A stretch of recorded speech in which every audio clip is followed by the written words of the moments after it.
こんにちは。外国語学部のバーコでカタリナと申します。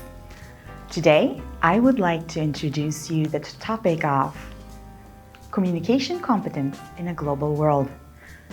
国際的な世界のためのコミュニケーション能力について話しましょう。Today, I would like to talk about what is communication, culture and communication.Then we will focus on communication in conflict situations.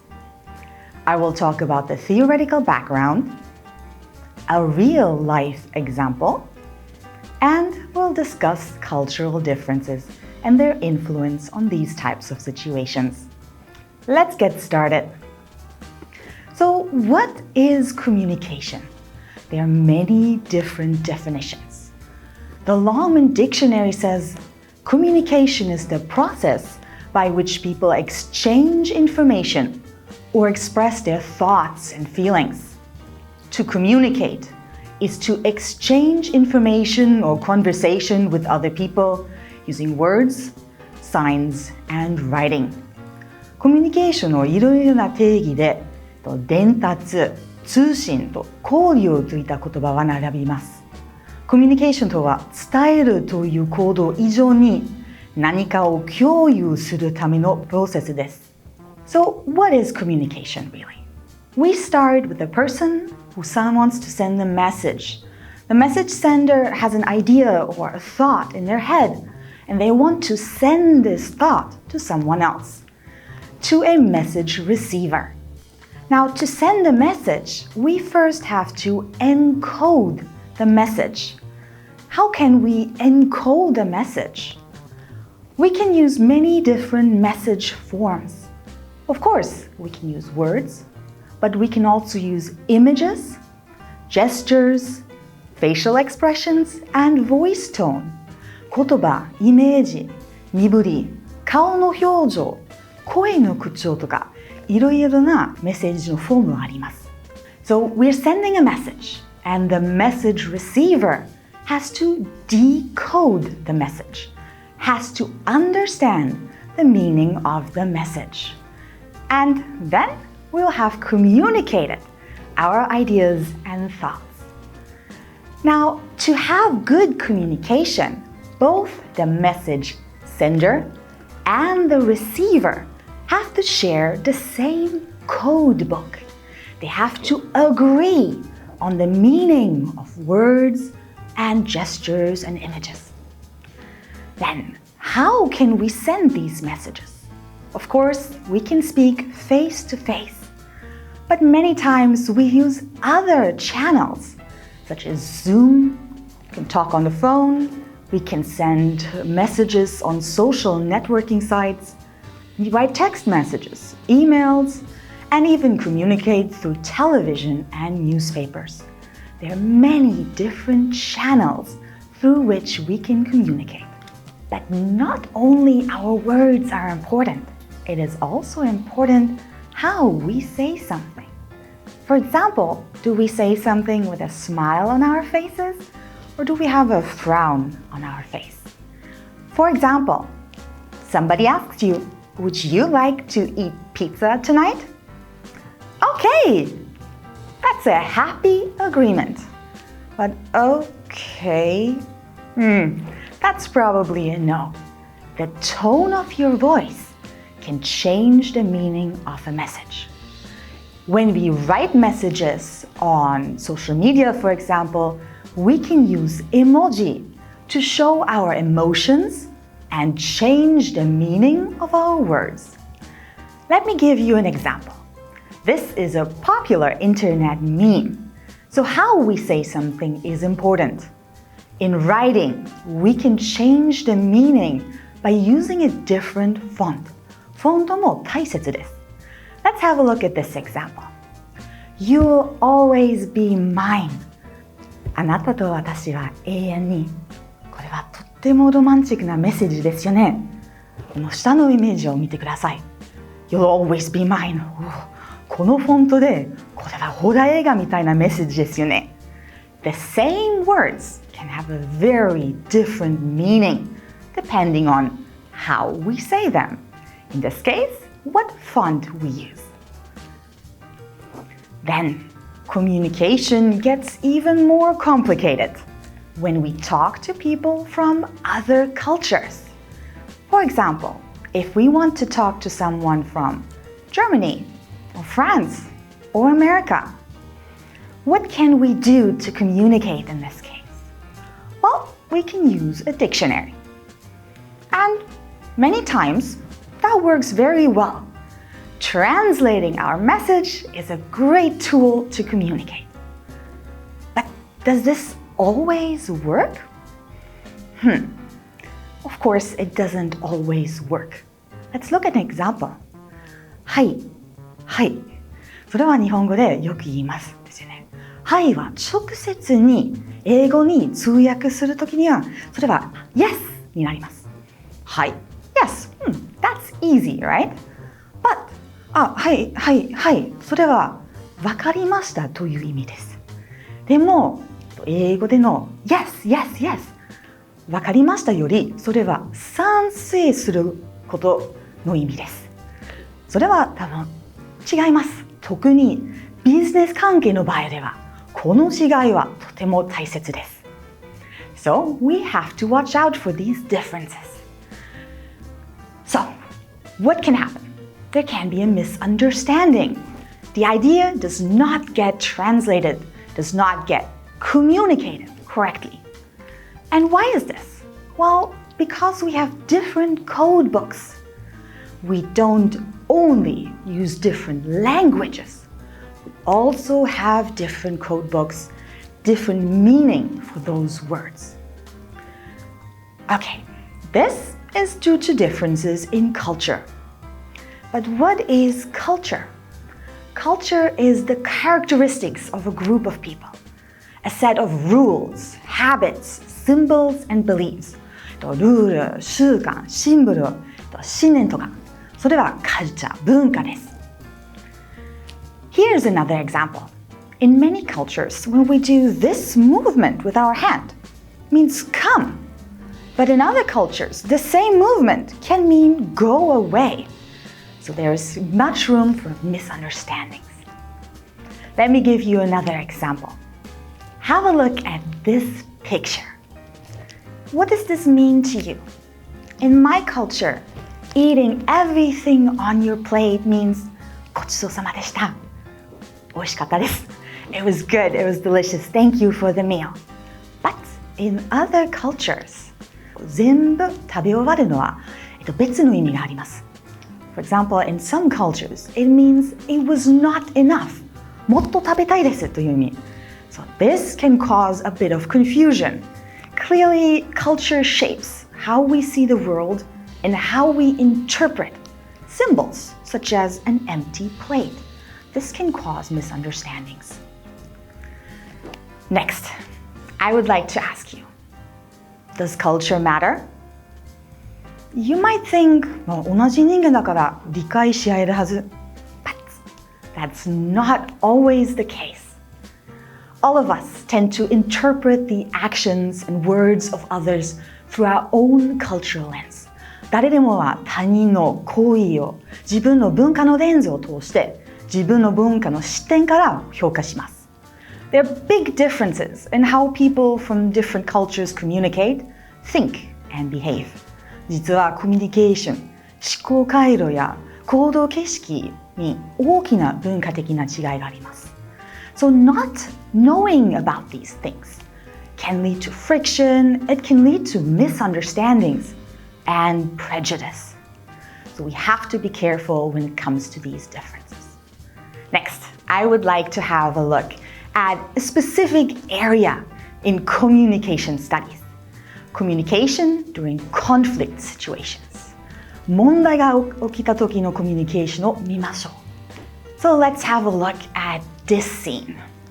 Now, cultural differences tend to have a particularly strong impact when emotions such as anger are involved. For example, someone is accused of having done something bad or something wrong against the rules. With more foreigners coming to Japan and more Japanese companies operating in other countries, you are quite likely to encounter some conflict situations with foreigners. So, let's have a look at the picture. In this case, the boss is saying, あなたはミスした。あなたは悪いことした。So how should the foreign employee react? So you can see he might think about apologizing or saying, no, not me, not me. It was somebody else. So in such a situation, it is not enough to speak a foreign language, but we also need to understand how people from other cultures communicate. 謝罪することか、否認すること、日本ではどっちの方が適切ですか? This young man might be able to say both of those ideas, but one of them is clearly more appropriate in Japan. So, to talk a little bit more about these conflict situations, let's have a look at the theoretical background for this topic. Here we'll talk about account giving. Ooh, it's a bit of a complicated topic. So accounts are verbal strategies we use to defend ourselves against accusations of wrongdoing. Accounts refer to a variety of linguistic acts that attempt to change the negative connotations of some socially unacceptable and inappropriate situation. Now, this is a difficult topic. We have four main types of accounts: denial, justification, excuse, and apology. But it's a bit difficult to understand. Well, so let's have a look at a real example. A few years ago, a horrible crime happened at my house. 私の家で大きな事件が起こりました。息子は壁紙に描きしました。I was very angry. これは犯人です。So, he tried many of the strategies of account giving to get out of the troublesome situation. Let's have a look what he said. First, he tried denial. 自分がした行為をしたことを実態を認めない。He said, 僕書いてないよ。パパが書いた。I did not believe him. Next, he tried justification. 自分の行為が悪いものではないと主張する。綺麗でしょ？ママのために書いた。I was still not happy. Next, he tried an excuse. 責任を他に転嫁する。アンパンマンに書くように言われた。紙はなかった。I was still not happy. And finally, he offered an apology. 自分の責任を認める。ごめんなさい。And I was finally somewhat happier. Okay, so this is a very simple example of how these different types of accounts work. Now, let's move on to a real-world example where cultural differences cause some trouble for a foreign CEO that was apologizing in Japan.